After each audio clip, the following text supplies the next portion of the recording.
जो खो गया उनके लिए कभी रोया नहीं करते, जो पा लिया उसे कभी खोया नहीं करते, उनके ही सितारे चमकते हैं जो कभी मजबूरियों का रोना रोया नहीं करते। नमस्कार दोस्तों, आप लोगों का स्वागत है आप लोगों का अपना यूट्यूब चैनल प्ले मैथ्स 1 पर। तो इससे पिछले क्लास में अपन लोग चर्चा कर लिए थे प्राकृत संख्या और पूर्ण संख्या के बारे में। तो आज अपन लोग चर्चा करेंगे उससे अगला संख्या सम, विषम, भाज्य या अभाज्य, उसके बाद पूर्णांक के सब संख्या का चर्चा करेंगे।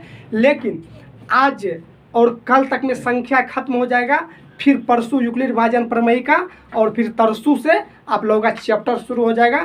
तो उसके लिए निश्चिंत रहना है दोस्त, घबराना नहीं है। तो चलिए अपन लोग आज की संख्या देखते हैं, सम संख्या।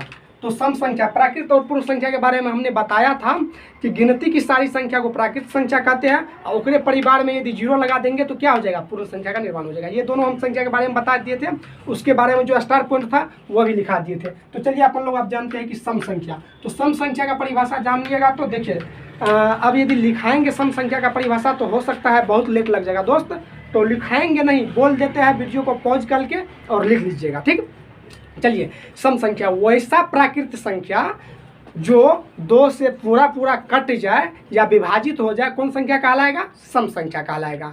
या अथवा देकर के भी एक परिभाषा लिख लेना है, ऐसा संख्या जिसका इकाई अंक 0, 2, 4, 6 एवं 8 में से कोई भी एक हो तो वह संख्या सम संख्या कहलाएगा। अब देखिए दोनों परिभाषा को अपन लोग एक्सप्लेन करते हैं कि क्या है क्या नहीं। देखिए, तो पहला परिभाषा हमने लिखाया था कि ऐसा संख्या जो दो से पूरा कट जाए, ऐसा प्राकृत संख्या जो दो से पूरा कट जाए। तो जैसे देखिए उसके लिए दो कटेगा पूरा, 4, 6, 8, 10, 12 इत्यादि, मतलब डॉट तक चलते जाएगा।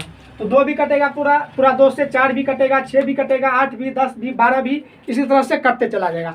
अब देखिए मान चलिए सब छोटा संख्या है तो इसको तो पता चल गया कि ये सम संख्या है, 2 से कटेगा या क्या होगा। देखिए अब यदि बड़ा संख्या दे देगा आप लोगों को 2, 6, 2, 1, 3, 4, तो अब अपना लोग का दूसरा परिभाषा काम आएगा कि अगर इकाई अंक की है 4 है तो ये सम संख्या होगा, ठीक है ना। खाली इकाई का अंक देखना है और सम और विषम का पता कर लेना है। तो अभी सम बताएं उसके बाद विषम बताएंगे। देखिए जैसे 2, 3, 4, 6 1 सम संख्या होगा, नहीं होगा, क्योंकि इकाई का अंक 0, 2, 4, 6 एवं 8 नहीं है, इसलिए यह सम संख्या नहीं होगा। तो कौन हो जाएगा, विषम होगा, जिसकी चर्चा हम करेंगे इससे आगे।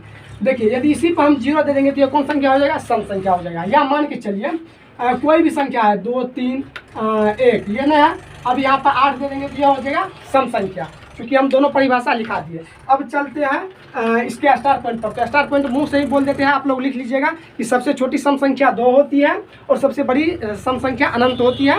सभी सम संख्या प्राकृत एवं पूर्ण संख्या होगी, लेकिन सभी प्राकृत एवं पूर्ण संख्या सम संख्या नहीं होगी, ये सब लिख लेना है।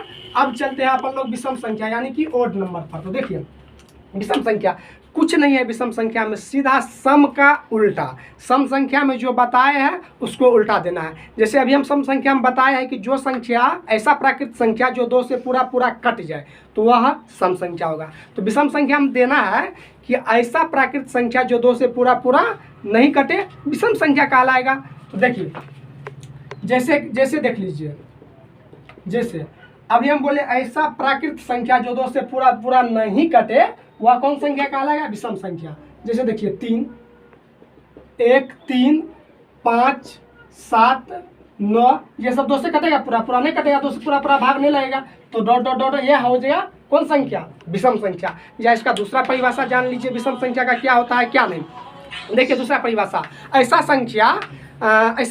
संख्या जिसका इकाई का अंक, ऐसा संख्या जिसका इकाई का अंक क्या हो, 1, 3, 5, 7 एवं 9 कुछ भी हो, यदि ई सब में से कोई भी इकाई का अंक रहेगा तो वह कौन संख्या हो जाएगा, विषम संख्या हो जाएगा। तो जैसे देखिए यदि बड़ा वाला दे देगा और सम विषम पहचानने के लिए आप लोगों को कह देगा तो क्या करेंगे। देखिए जैसे मान के चलिए 2, 3, 4 है, ठीक है ना। अब एकरा इकाई अंक यदि है 1 तो यह विषम संख्या होगा। या मान के चलिए 8 2 3, इकाई का अंक 3 है ना, तो यह विषम संख्या होगा।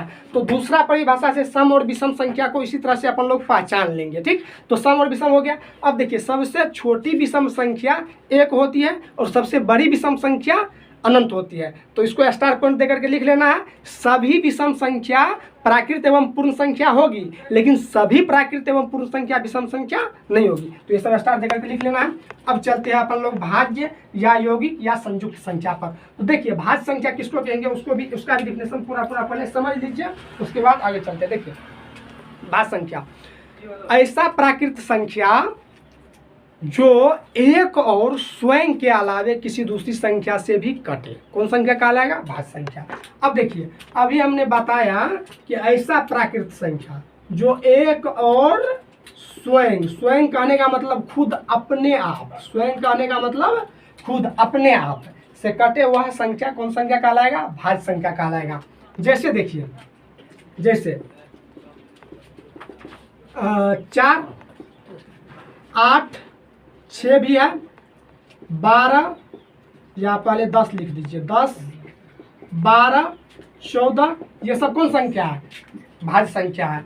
जैसे इसको एक्सप्लेन करते हैं। देखिए, 4 तो कट रहा है, किससे किससे कटेगा? 1 से तो कटवे करेगा, 2 से भी कटेगा, 4 खुद से भी कटेगा। तो 1 से कट रहा है और खुद से भी कट रहा है, यानी कि स्वयं से, लेकिन ओकर बाद भी कट रहा है एक संख्या, उसका नाम है 2।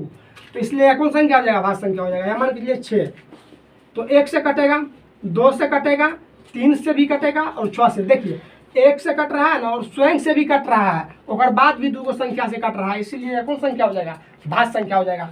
या अथवा देकर के दूसरा परिभाषा भी लिख लीजिएगा, ऐसा संख्या जिसका केवल 2 अपवर्तक या गुणनखंड हो। अपवर्तक या गुणनखंड समझिए किसको कहते हैं? अपवर्तक या गुणनखंड, अपवर्तक या गुणनखंड। देखिए,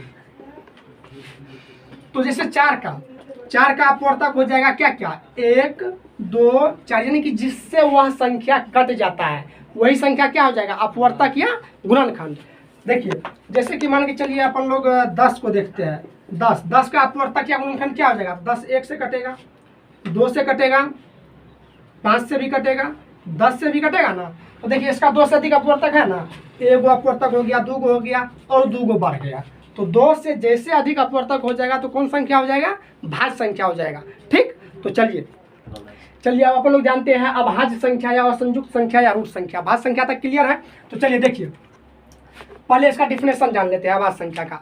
तो ऐसा प्राकृत संख्या जो एक और स्वयं के अलावे किसी दूसरी संख्या से पूरा न कटे, तो वह कौन संख्या हो जाएगा? अभाज्य या असंयुक्त या रूट। इसी का 3 ठो नाम है। सीधा भाज्य संख्या का उल्टा है, सीधा भाज्य संख्या का उल्टा कर देना। देखिए, अभी हमने बताया, इसका पहले जैसे देख लीजिए,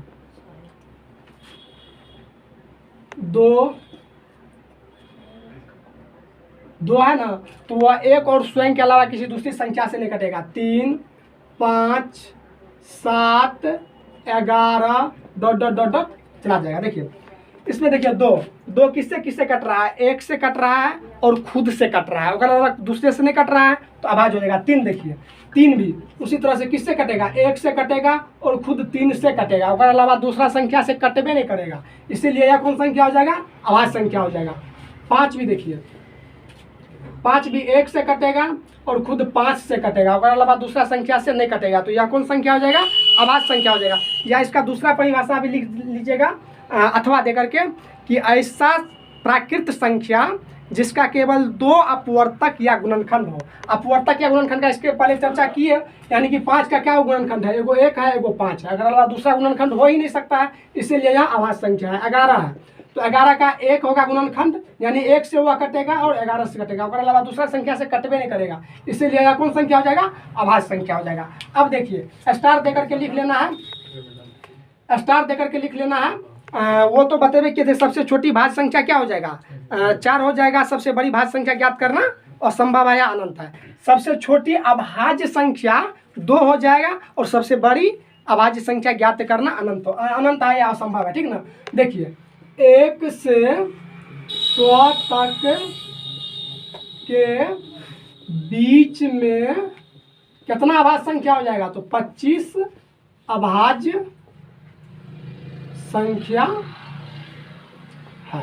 ये स्टार देकर के लिखना। 1 से 100 तक के बीच में कितना है? 25 है। ये ऑब्जेक्टिव आप लोगों को पूछ सकता है क्लास 10 के एग्जाम में कि 1 से 100 तक के बीच में डैश अभाज्य संख्या है तो 25 अभाज्य संख्या भर देना है। देखिए अब अभाज्य संख्या हो गया। अब अपन लोग चलते हैं सहअभाज्य संख्या की ओर। देखिए सहअभाज्य संख्या का डिफिनेशन पहले लिख लेंगे। ऐसा दो प्राकृत संख्या जो जिसका HCF 1 हो। ऐसा दो प्राकृत संख्या जिसका HCF क्या हो?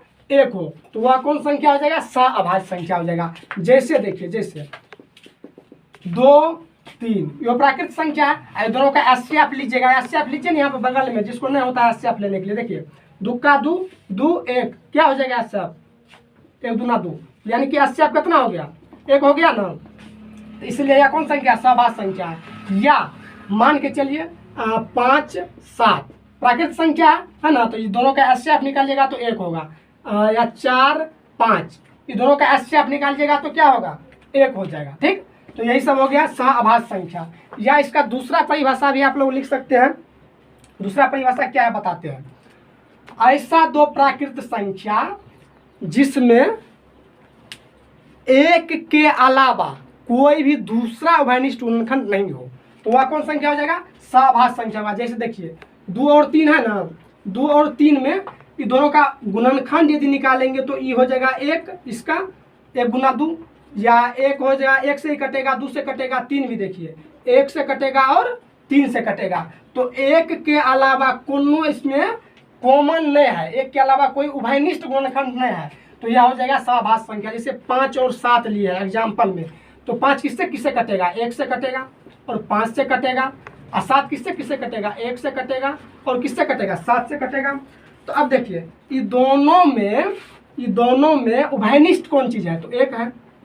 तो इसीलिए इसका दूसरा डेफिनेशन लिखा है कि वैसा प्राकृत संख्या जिसमें 1 के अलावा, सिर्फ 1 के अलावा दूसरा कोई भी उभयनिष्ठ गुणनखंड नहीं हो, तो कौन संख्या होगा? सहअभाज्य संख्या हो जाएगा। ठीक ना। दूसरा भी उदाहरण ले सकते हैं प्राकृत संख्या, जैसे 10, 11 ले लीजिए। 10, 11 ले लिए। अब देखिए 10 किससे किससे कटेगा? 1 से कटेगा, 2 से कटेगा, 5 से कटेगा और 10 खुद से कटेगा। 11 किससे किससे कटेगा? 1 से कटेगा और 11 से कटेगा। अब ये दोनों में देखिए तो कॉमन कौन है? कॉमन कि 2 कॉमन है, 2 कॉमन है, ये नहीं है, 5 भी नहीं है, 10 भी नहीं है, 11 भी नहीं है। कॉमन है तो है कौन चीज़? तो 1 है। यहाँ पर भी है और यहाँ पर भी है, दोनों में है, दोनों में 1 है। इसीलिए ये परिभाषा दूसरा वाला भी लिखवाया है, और वीडियो को पॉज करके दूसरा वाला भी परिभाषा लिख लेना है। अब देखिए अब उससे अगले चर्चा अगले का करते हैं। चलिए अगला संख्या जानते हैं, जुड़वा अभाज्य संख्या यानी कि ट्विन प्राइम नंबर। देखिए इसका डेफिनेशन आप लोग लिख लीजिएगा कि ऐसा दो अभाज्य संख्या जिसके बीच का अंतर सिर्फ 2 हो, जिसके बीच का अंतर 2 हो, जुड़वा अभाज्य संख्या कहलाएगा। जैसे देखिए जब भी होगा तो 2 अभाज्य संख्या होगा। जैसे देखिए 5, 7 दोनों अभाज्य संख्या है ना, और इन दोनों के बीच का अंतर कितना है? 2 है, तो जुड़वा अभाज्य संख्या हो जाएगा। अब जैसे मान के चलिए 11, 13 दोनों अभाज्य संख्या है और दोनों के बीच का अंतर कितना है? 2 है, तो जुड़वा अभाज्य संख्या हो जाएगा। अब देखिए 17, 19 दोनों अभाज्य संख्या है, दोनों के बीच का अंतर 2 है ना। दोनों अभाज्य संख्या और दोनों के बीच का अंतर 2 है। यहाँ पर भी दोनों के बीच का अंतर 2 है, यहाँ पर भी दोनों के अंतर के बीच का अंतर कितना है? 2 है। तो ये सब हो गया जुड़वा अभाज्य संख्या। अब अपन लोग अगले क्लास जब भी होगा तो कम से कम आधे घंटे से ऊपर का होगा, और उसमें सारा संख्या को खत्म करते हुए, यूक्लिड विभाजन प्रमेय का एल्गोरिथम को खत्म करते हुए पूरा थ्योरी कंप्लीट हो जाएगा। उसके बाद अपन लोग चैप्टर शुरू कर देंगे। बस आप लोग सपोर्ट करिए दोस्त, चैनल को सब्सक्राइब कीजिए, लाइक कीजिए, शेयर कीजिए। जय हिंद, जय भारत।